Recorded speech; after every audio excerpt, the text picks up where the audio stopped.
जिनको बिहार की इतनी चिंता थी, जिन्होंने यहाँ पे आकर हफ्ता 10 दिन घूमे फिरे, लोगों को भ्रमित करने का प्रयास किया, वोट चोरी, क्या क्या बातें नहीं बोली, कहाँ हैं वो? आज जब चुनाव को घोषित हुए इतना समय हो गया, पहले चरण का नामांकन भी हो गया, मैं तो पूछना चाहूंगा राहुल जी हैं कहाँ? मतलब यकायक बिहार को एकदम वो भूल गए, कोई चिंता नहीं। ना ये लोग गठबंधन बैठा पाए।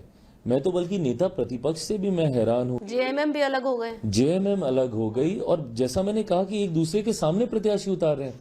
भाई गठबंधन राजनीति में, और मैं ये ईमानदारी से मानता हूं कि दोस्ताना संघर्ष नाम की कोई चीज नहीं होती है। There is never ever a friendly fight, either you are fighting और you are friends, period. There can not be anything in between.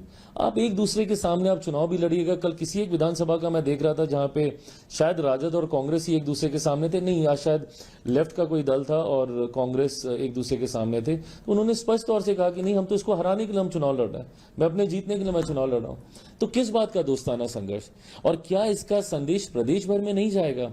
मेरी समझ में नहीं आता, जो ऊपर बैठे नेता हैं, जो एसी कमरे में बैठकर ये फैसले करते हैं, वो जमीनी हकीकत समझ ही नहीं पाते हैं कि भाई आप तो कल को हो सकता है एक दिन 2 दिन के बाद आप हाथ मिला लीजिएगा, हाथ से हाथ पकड़कर एक तस्वीर खिंचा लीजिएगा, पर क्या आपका कार्यकर्ता वो कर पाएगा जिसका घर अगल बगल में है, जिसको अपने विरोधी जिलाध्यक्ष से लड़ना है, जिसको कल तक वो अपना सहयोगी जिलाध्यक्ष मान रहा था, आज वो विरोधी जिलाध्यक्ष हो गया, कल आप फिर बोलिएगा कि भैया सहयोगी जिलाध्यक्ष हो जाओ, तो वो क्या करे भाई? उसके घर पे खाना खाने जाए कि ना जाए? खाना खाने जाता है तो आप बुला लेते हैं कि भाई छोड़ दो, अब गठबंधन नहीं हो रहा, फिर आप बोलते हैं कि गठबंधन हो रहा है। तो नेता तो ऊपर में मिल लेते हैं, पर क्या जमीन पे ये हो पाएगा?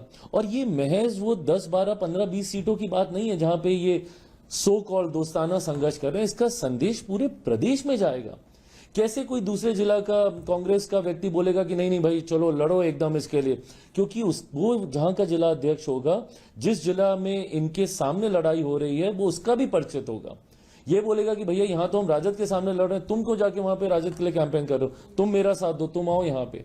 तो ये प्रदेश भर में इसका असर जाएगा और ये कहीं ना कहीं अपरिपक्वता को दर्शाता है नेता प्रतिपक्ष के द्वारा। भाई जब आप गठबंधन को आप लीड कर रहे हैं, आप चेहरा बनना चाह रहे हैं, आप अपने आप को मुख्यमंत्री का आप दावेदार दिखाते हैं, जो गठबंधन को एक नहीं रख पाया, जो गठबंधन में सहमति नहीं बना पाया, वो बिहार जैसे प्रदेश को चलाने की सोच सकता है? कैसे चलाएगा जब यहाँ पे अलग अलग जात पात धर्म मजहब के लोग हैं? कैसे सब में सामंजस्य बिठा पाएंगे जब 4 5 6 दलों में सामंजस्य नहीं बिठा पाए? तो ऐसे में महागठबंधन मैं मानता हूं कि भानुमति की उस कुनबे की तरह जो बनने से पहले ही पूरी तरीके से धराशायी हो गया।